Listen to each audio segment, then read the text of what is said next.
सुप्रभात बच्चों, कैसे हो आप सब। मैं आशा करती हूँ आप सब बहुत ही अच्छे और स्वस्थ होंगे। तो बच्चों, आज की कक्षा में हम शुरू करने वाले हमारा अध्याय नंबर 14।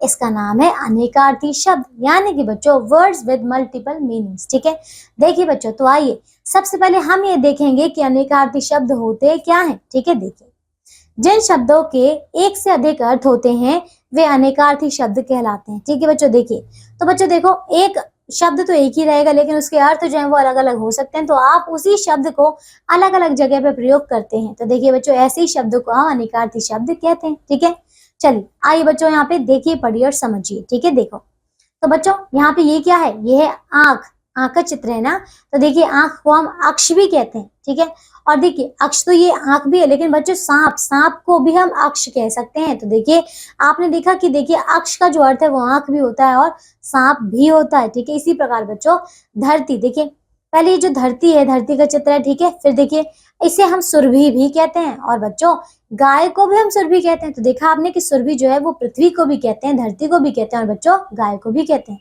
इसी प्रकार बच्चों बादल, तो बादल को हम घन कहते हैं, और बच्चों घन का अर्थ हथौड़ा भी होता है। ठीक है ना, चलिए अब बच्चों ऊपर अक्ष, सुरभि और घन, इन तीनों के दो दो अर्थ दिए गए हैं, है ना बच्चों, समझ गए आप। देखिए जैसे कि अक्ष का जो अर्थ होता है वो आंख भी होता है और सांप भी होता है, सुरभि का होता है धरती और गाय, और घन का होता है बादल और हथौड़ा। ठीक है, अब देखिए भाषा की सुंदर रचना के लिए अनेकार्थी शब्द का प्रयोग किया जाता है। ठीक है, देखिए आइए देखिए आप, तो नीचे कुछ अनेकार्थी शब्द दिए गए हैं, इन्हें ध्यान से पढ़िए। तो आइए बच्चों हम यहाँ पे इनके उदाहरण को देखते हैं, समझते हैं और इन्हें याद भी करते हैं। ठीक है, देखिए जैसे कि दल, अब दल का अर्थ पत्ता भी होता है और समूह भी होता है। ठीक है, इसी प्रकार बच्चों पर का अर्थ पंख भी होता है और परंतु भी होता है।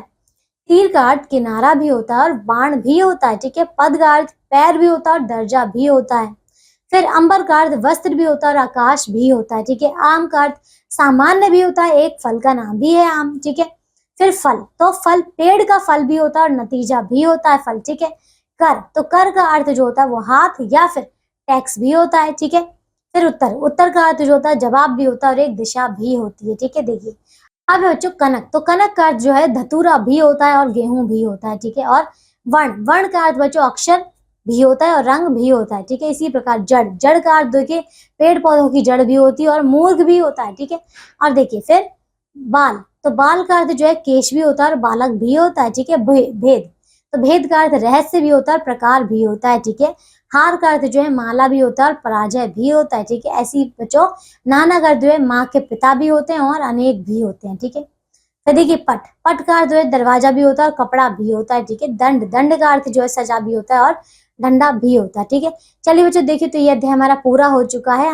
मैं आशा करती हूँ आप सभी ने मुझे बड़े ध्यान से सुना होगा और हमने अनेकार्थी शब्द के कई सारे उदाहरण भी कर लिए हैं। ठीक है, आइए बच्चों अब हम देखते हैं कि हमने इस पाठ से क्या सीखा। देखिए जिन शब्दों के एक से अधिक अर्थ होते हैं वे अनेकार्थी शब्द कहलाते हैं। ठीक है, भाषा को सुंदर रचना के लिए अनेकार्थी शब्दों का प्रयोग किया जाता है। समझ आया बच्चों, चलिए आइए देखिए, ये अध्याय हमारा पूरा हो चुका है। इसके अंत में आपको प्रश्नोत्तर दिए गए हैं अभ्यास के, तो आप सभी बच्चे अभ्यास के प्रश्नोत्तर पूर्ण करेंगे। ठीक है, अब हम मिलेंगे एक नई कक्षा में ऐसे ही नए अध्याय के साथ। तब तक के लिए आप सब अपना ध्यान रखिए और स्वस्थ रहिए।